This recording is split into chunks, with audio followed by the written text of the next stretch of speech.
God bless us, everyone. Hello, movie lovers, and welcome to episode 5 of our Christmas Carol review. This is going to be the fourth adaptation that we're going to go over.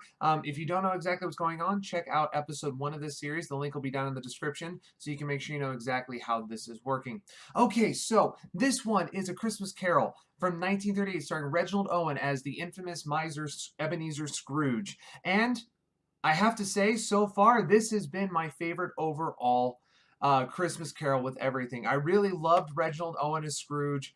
Starting out at the beginning, you had all of the main things. The one knock I have to give it right off the bat is either the makeup or the lighting. Somehow, I just did not like how he looked in the first scene. He just looked tired and almost dead. Like he should have been the ghost, and Marley should have been there, and we had Marley being visited by all three ghosts. But overall, he still did a very nice job. He delivered the lines quite well. We got all the major ones in there. Couple things that stuck out to me though was it really seemed like they were going off of a script. It was one person, then the next. I know it does use a script. Yeah, don't say, yeah, no, duh. Yeah, I get that there was actually a script. But in this one, it really felt like it was a script. We're saying this line, now we're saying this line, now we're saying this line. I won't say it was as bad as some of the deliveries from The Room. If you haven't seen that, you need to check it out. It's just probably the worst movie of all time. Not just my opinion, many people, but a lot of the lines didn't have time to develop. They didn't go through. And I know even the arguments were supposed to be a little bit on top of share, but still just didn't fit. And it just didn't work as well on that part. But overall, the acting, the choices made were just fantastic. So let's talk individually. We get to Scrooge, Reginald Owen. True to the book, almost as close as you can be. 4 out of 5 on that one. He was really, really evil. I could tell he just did not care about his fellow men. He did not care about this holiday. He just wanted to get it over with. And I had to give him a high score for that one. So a 7 out of 10 on that. And when he was good, the one thing I will say about it is he played good as well as he played evil. I'm sorry, I'm trying to look at my notes to make sure I get everything that I wrote down for this. But at the same time, there were just a few scenes and issues with it. During the final scene, when he is good, all of a sudden he has a turkey. Then he goes and visits his nephew, and then all of a sudden, then he goes to visit the Cratchits, and he has the turkey back. Where'd the turkey go? I don't know. Maybe I'm just the one that has an issue with this turkey thing, but some of the cuts did not work very well in the Good Scrooge thing, and the transformation just once again didn't quite transform. We didn't see the move from bad to good Scrooge. It just kind of happened and he was there. So once again, a 4 out of 5 on True to the Book, 7 out of 10 on Bad Scrooge, 3 out of 5 on Good Scrooge, and then I gave him a 6 out of 10 on Transformation to give him a 20 out of 30 as Scrooge. Once again, that's Reginald Owen. Now moving on to Marley. I loved this Marley. This Marley was so amazing in what happened. He was there. We saw him first off. Unlike some of the ones we've seen before, he was definitely solid. We knew exactly where he was. He moved around. He interacted with Scrooge.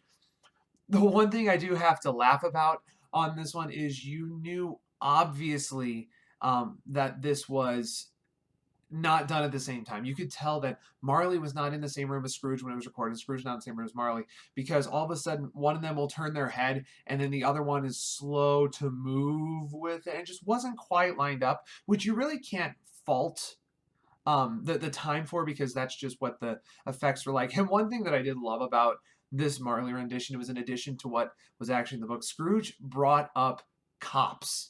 There were 3 cops in the street. He throws his keys down, says, "Oh no, there's someone in my room. Come check out." Comes up, Marley's gone. And of course, the cops think maybe he's had a little bit, too much to drink. But anyway, goes from there. And then we get the whole scene just great.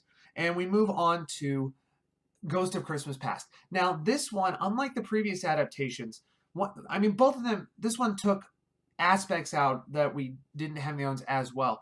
But the part that it took out on this one was actually the relationship part. This concentrated on young Scrooge and him being in the school over Christmas break, his sister coming to get him, and then his apprenticeship with Fezziwig.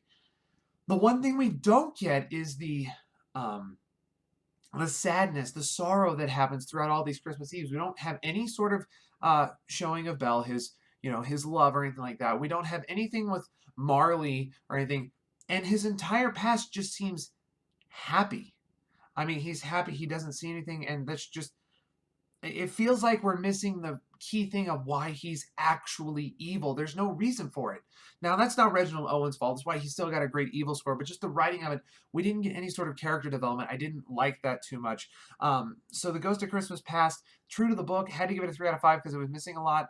The actual ghost, I loved her. That would be Anne Rutherford, most famous from the Gone with the Wind movie and some other ones along with that, but she played her part really well. I just thought the writing wasn't quite there, which is why she got a little bit of a lower score than she would have if it was all in there, and that was a 7 out of 10, because remember, we're going over not just the portrayal of the ghost, but also the writing of the ghost portion of the story. So that gave her a 10 out of 15 as a Ghost of Christmas Past. Still a good score, not as good as it could have been if they just had a little bit more, but still a great score.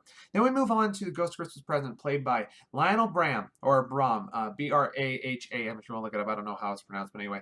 The one thing I loved about this one is he interferes. If you have read the book, and I highly recommend that you do, there's one portion where he actually uses dust to solve conflicts, and they really brought that into this movie. The first thing Scrooge does is hide in an alley with the Ghost of Christmas Present, and he starts flinging this powder. It's like, oh, it's Christmas, let's be really nice to each other. It's a great thing, and everything. The lines were there about it being perfect for any meal, and I just really enjoyed that part. And then obviously it goes into the Cratchits and his nephew and everything like that. So it was really good on that part. So true to the book, 4 out of 5. The only thing that would have made it better is if they had the two children of man at the bottom as well. That would have given it 5 out of 5, but unfortunately it's only a 4 out of 5. And then the portrayal of it, the writing of it, that's an 8 out of 10. So we got a 12 out of 15 for The Ghost of Christmas Present in this adaptation. Then we move on to The Ghost of Christmas Yet to Come, played by Darcy Kerrigan, a guy in a sheet that's very looming and points here, there, and everywhere. Okay, it's a great it's a great showing of it, but at the same time, there's still a lot of parts that were not quite there. I didn't get the development, once again, of his transformation, and the reveal of who he is was really, really abrupt, making his transformation also abrupt. So I had to give it a 3 out of 5 on True to the Book and a 6 out of 10 on the actual rendition itself, giving a 9 out of 10 on that. Now, couple extra things. The cinematography, I really enjoyed a lot of what they did. Like I said, there was a couple cuts here and there that didn't make sense, just didn't come together and everything, but still overall an 8 out of 10 on that one. Like I said, I had a problem with the makeup or the lighting or something in the first scene, so it was kind of low on that one. And the lighting throughout it was all just kind of on the way through, so I had to give it a 6 out of 10 on costumes and makeup.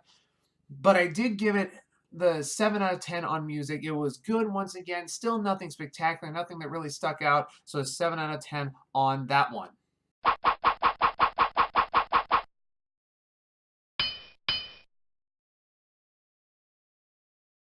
Okay, guys, so that's 1938's A Christmas Carol starring Reginald Owen as Scrooge. Make sure you stay tuned for the next episode when we're going over another adaptation. This one actually is going to be a Christmas special, and it's going to involve the great actor Vincent Price, so make sure you watch out for that. Thank you for watching, everyone. Make sure you like, share, and subscribe. God bless all of you, and that's a wrap.